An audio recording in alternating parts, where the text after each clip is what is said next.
Market yard મોડાસાના સભાખંડ ખાતે chairman vice ચેરમેનની ચૂંટણી થઈ હતી। એના અંદર ચેરમેન તરીકે પંકજભાઈ જંગી બહુમતીથી જીત્યા છે અને વાઇસ ચેરમેન તરીકે મારું એક જ ફોર્મ આવ્યું હતું અને હું બિનફરજ જીત્યો છું।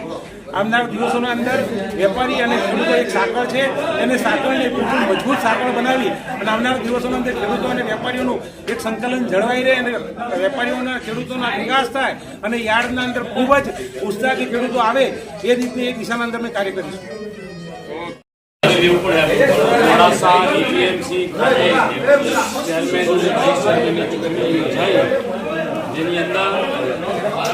2 ઉમેદવારોની ફોર્મ હતા ચેરમેન અને એમાં સૌના ડિરેક્ટરોના થકી જંગી વિજય થયો છે। બીજું કે જ્યારે ડીપીએમસીની ચૂંટણી આવી ત્યારે અમે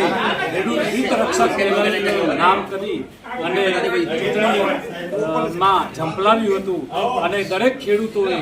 ખૂબ સહકાર અમને આપ્યો અને જંગી બહુમતીથી અમારી આખી પેનલ પણ જીતાડી હતી। ત્યારબાદ ખેડૂતોના એવી અપેક્ષાઓ પણ હતી કે માર્કેટની અંદર પંકજભાઈ તમે જ્યારે પેનલ લઈને નીકળ્યા છો ત્યારે અમે તમને ચેરમેન જોવા માગીએ છીએ અને આજે એ સમય આવી ગયો છે અને આજે જે કંઈ છે એ હું આ જીત ખેડૂતોને અર્પણ કરું છું અને જે મારા મતદારો છે એ મતદારોને આ જીત અર્પણ કરું છું અને એટલી આ તબક્કે ખાતરી આપું છું કે ખેડૂત હિતલક્ષી માટે મારે કદાચ ઘર છોડવાનું પડે તો છોડી દઈશ, પરંતુ ખેડૂતોના હિત માટે હું સતત ઝઝૂમતો રહીશ અને ખૂબ આ ફરીથી એકવાર મતદારોનો ખૂબ ખૂબ હું આભાર માનું છું, કારણ કે એમના થકી આજે આ પરિણામ પ્રાપ્ત થઈ શક્યું છે।